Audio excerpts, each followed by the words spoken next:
Hola Dani, bueno, antes que nada, muchas gracias por la invitación.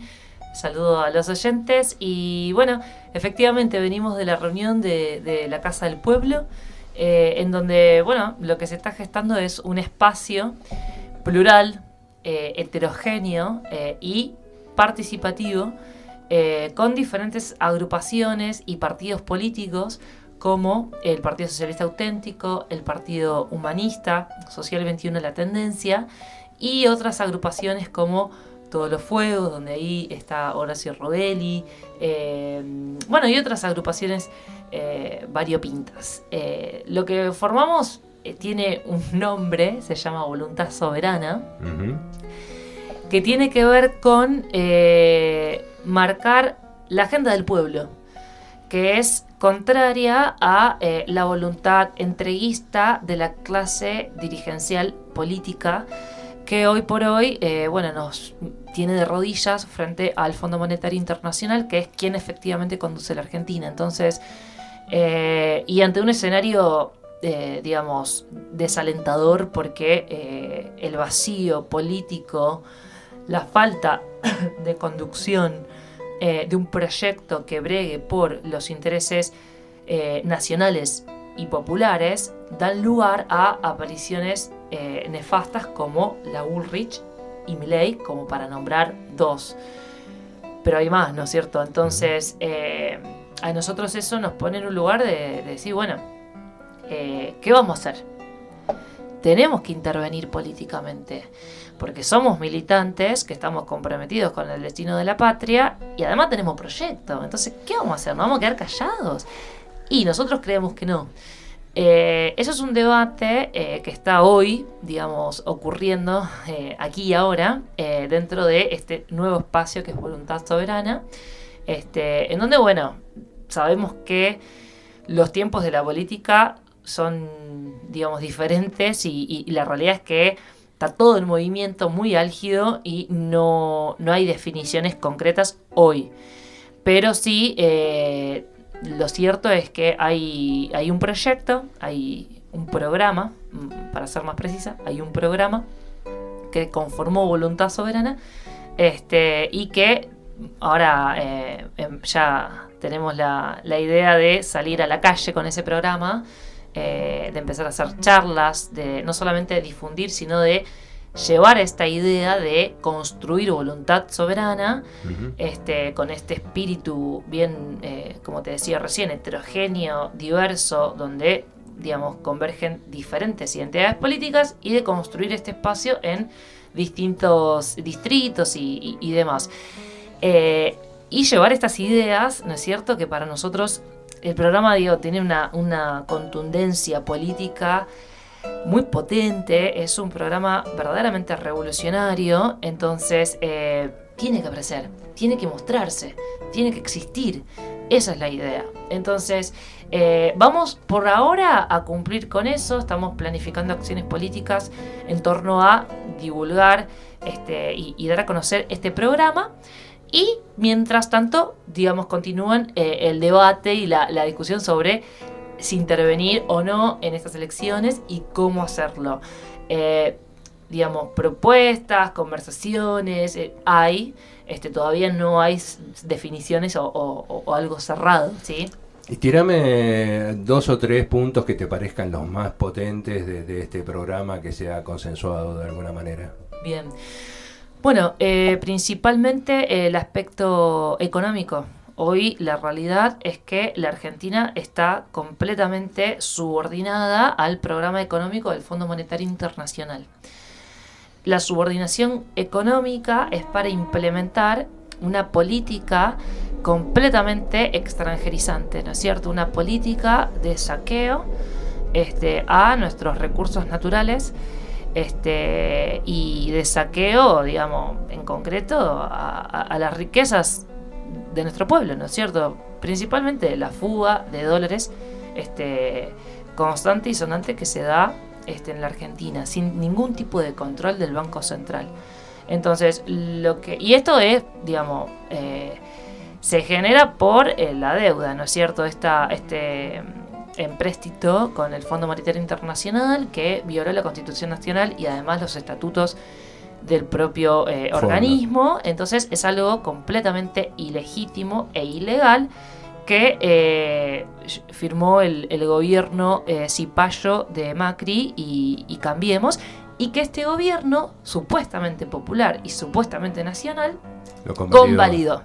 Entonces nosotros lo que planteamos primeramente es auditar esa deuda, ¿sí? Auditarla, porque bueno, nosotros la calificamos a priori como un fraude institucional, es decir, completamente ilegítimo. Entonces, auditarla y eso con respecto al FMI y con respecto a la deuda externa en general, bueno, además de auditarla, generar un fondo a partir de la penalización de la fuga de dólares que se dio a partir de ese empréstito, el cual no fue invertido ni un solo centavo en algún proyecto productivo en nuestro país. Entonces, primeramente resolver el tema de la dependencia económica en ese sentido, generando un fondo a partir de la fiscalización del robo, de la fuga de dólares, para pagar lo que sea legítimo. Lo que no sea legítimo, desconocerlo y enfrentar un conflicto. En términos que también son económicos y políticos, planteamos la nacionalización del comercio exterior. Vos has introducido el tema de las leyes navales. Hay 3 leyes navales en la Cámara de Diputados que tranquilamente podrían ser promulgadas en este momento por decreto de necesidad y urgencia. Ni siquiera pasarían a debatirse en el Parlamento, que es un lugar donde han entregado todo el pueblo argentino a la voluntad del Fondo Monetario. Entonces, ¿qué vas a discutir con esa manga de traidores? Son todos lobistas de las multinacionales. Exactamente. Entonces, por DNU, estos proyectos tranquilamente se podrían promulgar y al momento de la promulgación ya generarían beneficios para la Argentina, en donde nosotros empezaríamos a generar un fondo de ingresos fiscales a partir del cobro del impuesto al flete marítimo, que hoy es una actividad completamente desregulada.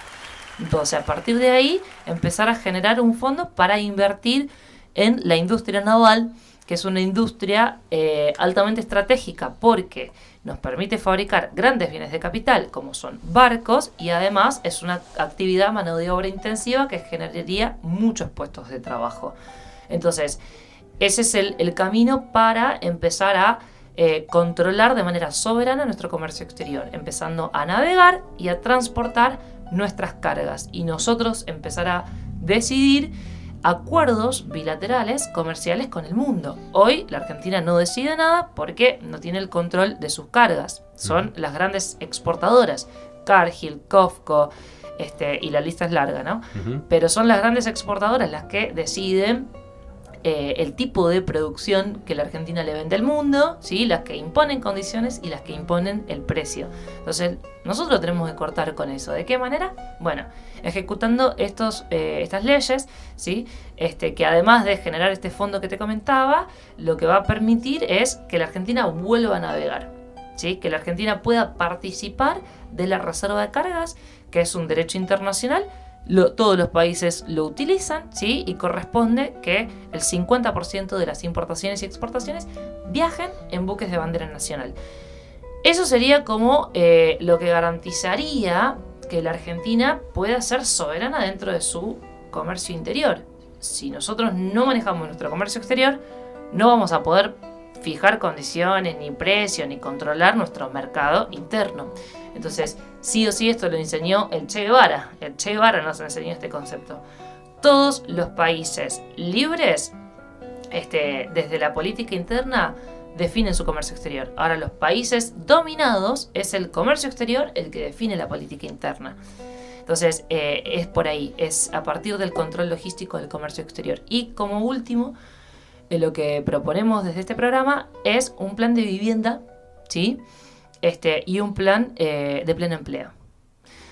El plan de vivienda, es un trabajo que hemos hecho a partir de el déficit habitacional que hay en nuestro país, a partir de los insumos de la construcción, que son todos nacionales, a pesar de que el negocio inmobiliario cotiza en dólares, no hay un insumo de la construcción que se traiga afuera.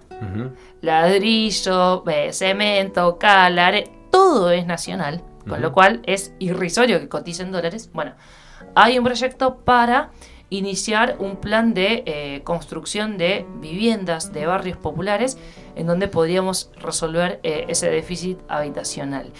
Y un plan de pleno empleo que consiste en empezar a sustituir importaciones que, por lo menos, tenemos una gran porción de importaciones que son completamente superfluas, es decir, innecesarias. Entonces, hay que cortar con comprar baratijas de China y empezar a fabricar en el país lo que nosotros podemos, fabricar. Entonces, también hay un laburo hecho en cuanto a industria textil, industria del juguete, industria de artículos del hogar, industria de electrónicos y de autopartes, que son industrias, digamos, simples, que no requieren una gran inversión de infraestructura, ¿sí? Que hay capacidad instalada ociosa en nuestro país y que además no requiere mano de obra muy calificada, que rápidamente se podría reemplazar con la capacidad instalada en nuestro país y sin necesidad de gran inversión de capital a largo plazo, que rápidamente se podría resolver y empezar a generar puestos de trabajo, reactivando la pequeña y mediana empresa y demás. Es por ahí en cuanto a lo económico, a lo político y a lo social. Bien, bueno, tomando en cuenta que tenemos ahí a nuestros amigos de Viernes en Moscú, casualmente, que están esperando para iniciar y hacerse cargo del micrófono, pero bueno, está todo bien. Yo quería hacerte una pregunta que surgió a raíz de lo que vos decías, que quien no maneja el comercio exterior difícilmente pueda manejar su comercio interior. Ahora, todos sabemos que la inflación que nos impacta a todos y sobre todo a los más pobres en el bolsillo, porque lo que más aumenta son los alimentos, digo, ¿por qué no imitar lo que hicieron nuestros hermanos bolivianos, que nos dan lecciones en cuanto a ser el país de Latinoamérica que más crece en su PBI y el que menos inflación tiene? Y eso lo logró con medidas muy simples, muy tontas, te diría, ¿no? Que creo que Moreno en algún momento intentó hacer algo de eso acá, que tiene que ver con controlar los precios de producción. Si yo no conozco los costos de producción y le aplico a eso una tasa de ganancia razonable, que fue lo que hicieron los bolivianos, no hace falta ser genios para hacer eso, ni te hace falta un batallón de gente para llevarlo a cabo. Eso lo tienen planteado dentro de esta nueva propuesta para controlar la inflación efectivamente, o sea, ir y controlar cuáles son tus costos de producción, imponerte una tasa de ganancia razonable, como ahora hacen los franceses, donde no podés ganar más de un 7%, y si no te penan, si ganas más de un 7%, lo que vas a tener que pagárselo al Estado. Y listo, no es muy complicado, es una decisión absolutamente política, y si los políticos que tenemos no la toman es porque están subordinados a otros intereses que no son los populares, obviamente. Exactamente. Hay una herramienta que se utilizó en el 75, cuando Celestino Rodrigo implementó la hiperinflación, ¿sí? Que se llevaba puesta, digamos, toda la economía, porque vos viste que cuando hay hiperinflación es como que te dicen que no hay precio. Entonces toda la actividad económica productiva se para. ¿Por qué? Porque no hay precio de mercado. Entonces esa política de hiperinflación la implementó Celestino Rodrigo para hacer mierda, perdón, para hablar técnicamente, ¿no? Sí, está perfecto. Acá hablamos así. No para hacer pelota el Estado empresario argentino, ¿sí? Las empresas estatales que, bueno, en su momento, bueno, teníamos YPF, teníamos OMISA, teníamos ELMA, teníamos el Astillero de Santiago, teníamos Ferrocarriles Argentinos y demás, teníamos ECUA, teníamos Entel, bueno, y lo primero que hicieron, bueno, se cortó la línea de producción porque las empresas no podían comprar insumos a sus proveedores porque estaba todo el mercado parado. Entonces, los cuadros intermedios de conducción empresaria, de estas que nombro, se pusieron de acuerdo para implementar una herramienta que se llama ecuación económico-financiera, que dice que hay un índice de actualización de precio en cada rubro de actividad que publica el INDEC. Diario. Diariamente. Entonces, los directores de las empresas planteaban lo siguiente. Bueno, que en las cotizaciones, en las licitaciones públicas y privadas, a las cuales se presentan un montón de frentes, que en las cotizaciones estén armadas de modo que se describa o se desglose toda la estructura que conforma el precio. Con discriminado, ¿no? Cada ítem que conforma la estructura del costo, la parte de ganancia empresaria y la parte de impuestos, ¿sí? Y que esa cotización, ¿no es cierto?, que está desglosada ítem por ítem, que nos transparenta la estructura del precio, que se actualice según el índice de actualización de precio que publica el INDEC. De esa forma, no pierde el proveedor, no pierde el cliente, en este caso la empresa estatal, y la producción, la industria, sigue funcionando. Y así le hicieron frente a la inflación. No es una herramienta que corrija o resuelva la inflación, pero hace que la cosa funcione por encima de la inflación. La inflación deja de ser un problema. Entonces, nosotros decimos, si tenemos el INDEC y nosotros lo chequeamos, efectivamente, como decís vos, publica diariamente las actualizaciones de precios de todo. En el rubro de construcción tenés la actualización de precio de la arena, del cal, de la mano de obra, de todo, acero, lo que sea. Entonces, bueno, bien, nosotros no podemos conocer, así como nosotros hicimos este laburo de armar una ecuación económico-financiera para el rubro de la construcción, no podemos meternos en el rubro del pan. ¿Qué tan difícil es adivinar cuál es la estructura del costo de la fabricación del pan? El Estado no tiene esa competencia de decir, bueno, a ver, ¿cuánto debe costar fabricar pan? Bueno, a eso, ¿qué margen de ganancia le quiere ganar el empresario? Y sobre esa estructura, ¿cuánto debe pagarle al fisco el impuesto? Bueno, entonces, que el Estado empieza a fijar por cada rubro de actividad cuál es un precio justo y razonable que debe regir el mercado. Por supuesto que hay formas, hay métodos. El punto es que lo que se oculta acá es que el Estado alienta y promueve la inflación. Es cómplice. Totalmente, porque se sirve de la inflación. Para recaudar más impuestos. Exactamente. El Estado cobra impuestos por cualquier actividad productiva que se realice en nuestro país. Entonces, cuando hay un aumento de precio, ¿no es cierto?, se aumenta el margen de ganancia capitalista, con lo cual el fisco recauda más. Por lo tanto, es una política de opresión alentada por el Estado junto con los empresarios capitalistas, con las multinacionales, con los bancos y demás. Entonces, en realidad es una herramienta de opresión política. La hiperinflación no es un conflicto técnico que nadie, viste, como lo llaman los periodistas, lo llaman un fenómeno. No es un fenómeno. Es una trampa, es una trampa que no la quieren resolver. Es un ajuste fiscal, que se realiza a través del aumento de precios. ¿Y eso cómo lo podemos relacionar con la ley del tercio?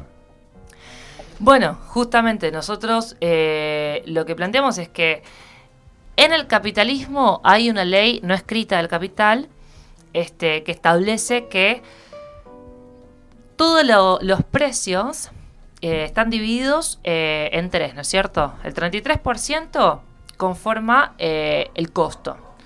El otro 33% es la ganancia y el otro 33% son los impuestos, ¿no es cierto?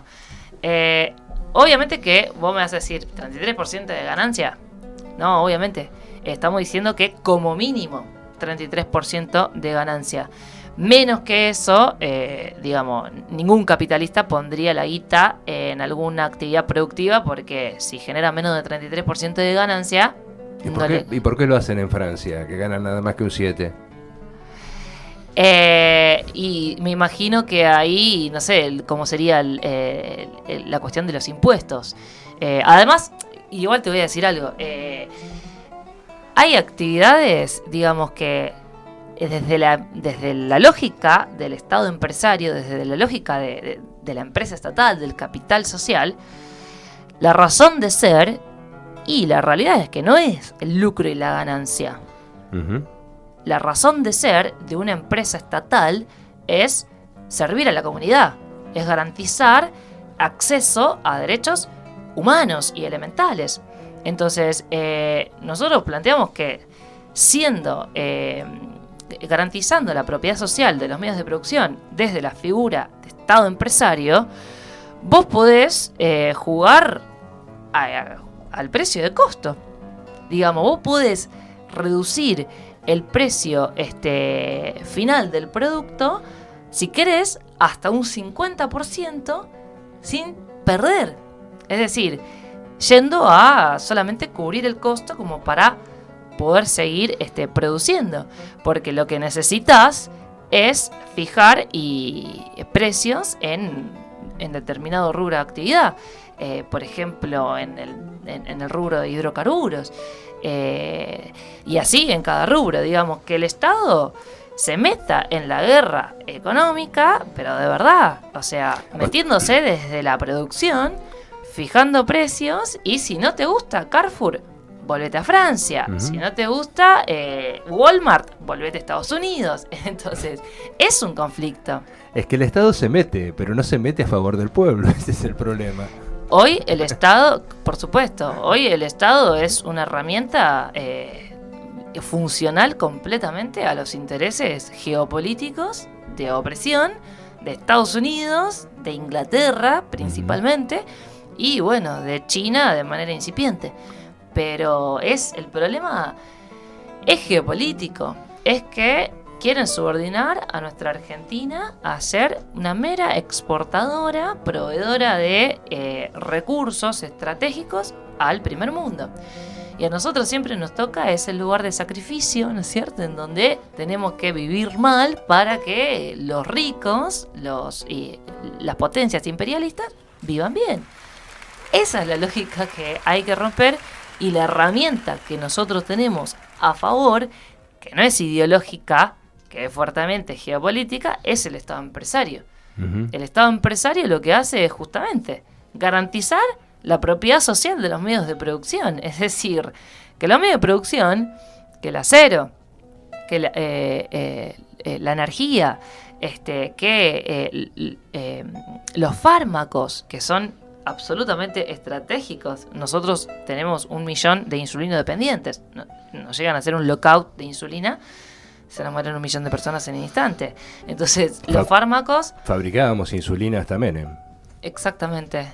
Y tenemos laboratorios estatales que están abandonados. Uh-huh. Entonces, digamos que los recursos, las industrias estratégicas estén en manos del Estado.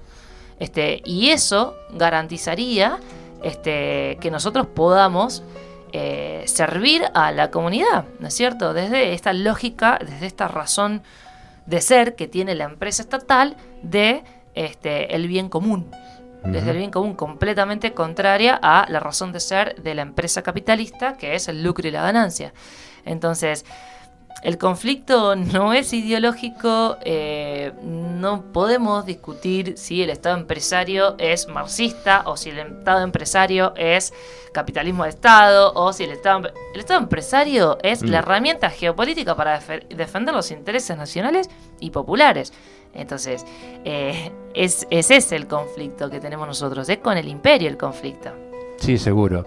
Bueno, yo lo quería invitar a Lucas que se sume. Y de paso vamos haciendo el paso con los compañeros de Viernes en Moscú, y desde ya me encantaría, Bárbara, que tengamos una segunda posibilidad con más tiempo para poder seguir desarrollando todo esto, porque es muchísimo lo que hay para desarrollar, para decir. Bueno, ustedes ya se conocen, Lucas, Bárbara, son compañeros peronistas los dos. Acá... Yo no me hago cargo de las palabras del compañero Daniel. Quiero al abogado de Sondetrope afuera del otro lado del estudio. Cierto, yo ando etiquetando gente, soy de terror, la verdad que hago cosas de viejo. Bueno, ¿qué te pareció? ¿Qué te parece? ¿Te gustaría preguntarle algo? Bueno, buenas noches, compañeros, compañeras. Primero, viste cómo es, uno no es peronista hasta que escucha un antiperonista hablar y ahí se quiere poner una unidad básica en la cocina de la casa. No, uno escucha el programa y lo primero que piensa es tráeme la urna y tráeme dos que voto una con cada mano. Uh-huh. Nosotros ya habíamos tenido algún contacto con la tendencia, Daniel siempre nos lo había mencionado, de hecho hay algunas pintadas acá en el cementerio de San Martín, sobre Avenida 1 de Mayo, llegando al Boulevard, y siempre quedaba dando vuelta un poco cuál era el programa, cuál era el posicionamiento frente a un año electoral y demás. Después hay una cuestión ahí de diagnóstico que es muy concreta y es muy certera, ¿no? Cuando recién te escuchábamos hablar del otro lado del vidrio, uno dice, sí, ciertamente hay una incongruencia absoluta en que los insumos de la industria de la construcción estén dolarizados, que esté dolarizada no solamente la industria de la construcción, sino el negocio inmobiliario construido sobre tierra argentina. Que el control del comercio interior sea producto de 4 turros que te pueden llegar a frenar o no la nacionalización de una vía navegable en un despacho perdido en un pueblo en el interior de Santa Fe, atenta contra toda lógica y todo razonamiento. Y siempre un poco terminamos en el huevo de la serpiente sobre que hay una seria problemática en esa puerta giratoria entre el capital privado concentrado y la política y la dirigencia nacional, en la cual van y vienen desde los servicios que prestan al capital financiero a la injerencia dentro del Estado Nacional, los medios de comunicación y el Poder Judicial. Uh-huh. Ahí hay una trampa tripartita de la cual es muy difícil salir. Pero vieron que los años electorales se prestan a la discusión de la rosca permanente y cosas que por ahí durante el resto quedan medio desapercibidos, tenemos la posibilidad de revivirlas cuando el resto de la sociedad está atravesada por el rayo politizador de los spots de campaña y cosas por el estilo. Y hay una pregunta que siempre circula en determinadas discusiones, que es ¿hasta dónde está preparada la sociedad para abordar una discusión más real y concreta que vaya ciertamente a fondo? ¿No? Cuando uno dice, che, ¿es el kirchnerismo lo más a la izquierda del pensamiento nacional y popular que la sociedad está dispuesta a aceptar? ¿Dónde quedó esa formación de conciencia de clases y de cuadros políticos que permite posicionarse de un lado a otro? ¿Cómo pasamos de la campaña de lucha y vuelve a pibe de 20 años votando al energúmeno de Milei? Y ahí hay una discusión bien interesante donde uno a veces tiene el temor de terminar transformándose en una patrulla perdida, ¿no? Uh-huh. Claro. Bueno, tocaste el lucha y vuelve, ¿no? Recordemos que el lucha y vuelve fue una campaña, ¿no es cierto?, para traer a Perón de regreso, para que se enfrente contra el capitalismo, ¿no?, ortodoxo que estaba metiéndonos el FMI, inflación, ajuste fiscal, desocupación, y con la esperanza de que Perón vuelva a combatir ese capitalismo con un IAPI, un Instituto Argentino para Promoción del Intercambio, para nacionalizar el comercio exterior, nacionalización de la banca, lo mejor de la Constitución del 49. Importación. Claro. Exacto. Y entonces, ¿qué quiero decir con esto? La juventud, ¿sí?, la tendencia revolucionaria de la década del 70, que no era un brazo del peronismo, el peronismo era el peronismo combativo, pero después tenías a radicales por la liberación, a nacionalistas populares, a la izquierda nacional, es decir, todo un conglomerado diverso y heterogéneo que estaban completamente parados en una política anticapitalista y antiimperialista. Es decir, la discusión de que el capitalismo no va más estaba saldada. Entonces, ellos querían que Perón venga y que se plante de vuelta y marchar ese socialismo nacional. Estaba completamente saldado el capitalismo, no lo aceptaban como sistema político ordenador de la vida. Por eso se llevaron a los 30.000. Por eso nos mataron 30.000 compañeros, porque encarnaban en su conducta, en su acción política militante constantemente, un proyecto liberador, un proyecto de liberación, el socialismo nacional, al cual Perón nos arrimó, nos quiso coquetear con el socialismo, pero nunca cruzamos el umbral. Es decir, implementó, medidas socialistas, porque el IAPI no es capitalista, el IAPI es, los planes quinquenales, son toda herramientas de socialismo real, ¿no es cierto? Entonces, pero bueno, nunca terminó de cruzar el umbral hacia el socialismo, pero la juventud, toda una generación, ya estaba recontra decidida cuando Perón tenía 75 años. Entonces Perón tenía la fecha de vencimiento en la frente, pero vos tenías un montón de pendejos de 15, 20, que estaban marchando hacia el socialismo. Eso fue una amenaza real y concreta para los intereses imperialistas de Estados Unidos. Por eso el Plan Cóndor, por eso los milicos golpistas y por eso nos asesinaron una generación. Entonces, yo no sé, yo no puedo decir que la gente no está preparada. Yo lo que puedo decir es que todavía no apareció desde los 30.000 compañeros hasta la actualidad, todavía no apareció un proyecto anticapitalista, antiimperialista que diga lo que hay que hacer es esto para terminar con la desocupación, para terminar con la miseria, y ahí sí vamos a ver si la gente está a favor o está en contra. Por supuesto que yo pienso, porque soy una optimista empedernida, de que la gente va a estar a favor, de que haya laburo, de que haya un plan de vivienda, de que haya, derechos, salud, educación, pero bueno, eso tiene que aparecer. Si no, estamos poniendo todo el tiempo el carro delante del caballo. Si no, estamos jugando con este argumento falso de que no nos da la correlación de fuerza. Y no, hermano, primero vos tenés que salir, ¿no? Aparecer, romper la inercia, decir por acá y después vemos si los demás te siguen. Pero vos no podés poner ese argumento, ¿no? Contrafáctico adelante para vos no movilizar y no dar el paso correcto. Vos tenés que dar el paso correcto según tu convicción y tu voluntad política y después ver si tenés correlación de fuerza a favor o no. Pero hay que jugársela, no podés especular con el resultado de la pelea sin antes comprometer el cuero. Vos tenés que comprometer el cuero y después ver si tu política junta adhesión y junta fuerza y te siguen y demás. Pero yo, el kirchnerismo fue, lo mejor que el capitalismo nos puede dar. Pero no es lo mejor que que la argentinidad, que nuestra historia nos puede dar. Es lo mejor que el capitalismo nos puede dar. Pero la realidad es que el kirchnerismo, tanto como los liberales ortodoxos, mantienen de fondo el mismo modelo político. En la superficie se diferencian algunos matices, pero de fondo ninguno nacionalizó las más de 300 empresas del Estado que teníamos gracias a Perón.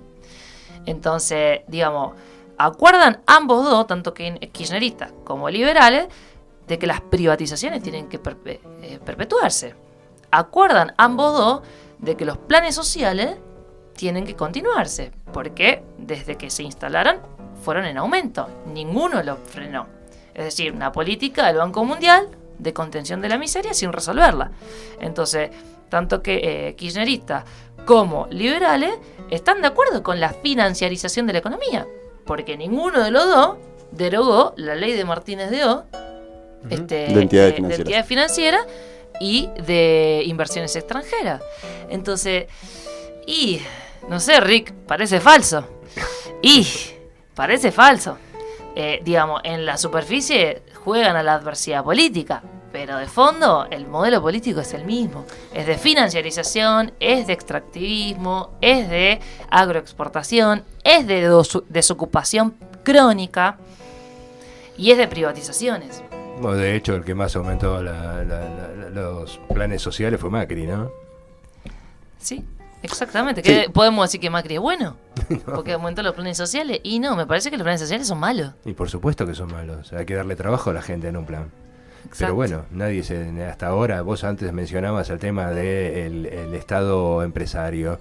Y yo antes había dicho de que que los chinos aprendieron algo muy claramente del fracaso de la Unión Soviética, que tenía que ver que la guerra no era ideológica, la guerra era económica.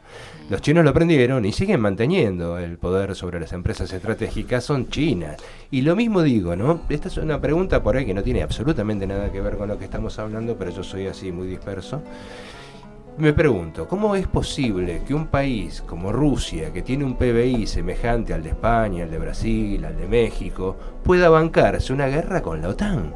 ¿Cómo es posible eso? ¿Cómo es posible que un país con un PBI tan chiquito, entre comillas, por supuesto, como el de España, Brasil o México, pueda bancarse una guerra contra la OTAN? No lo entiendo, sinceramente no lo entiendo. Si no es porque sigue manteniendo un control estatal sobre sus empresas estratégicas muy potente, y no solamente sobre sus empresas estratégicas, porque fíjate que Rusia se puede dar el lujo de decirle a África: te regalo miles de toneladas de trigo, y bueno, esa no es una empresa estratégica, aunque el alimento sí, por supuesto que es estratégico.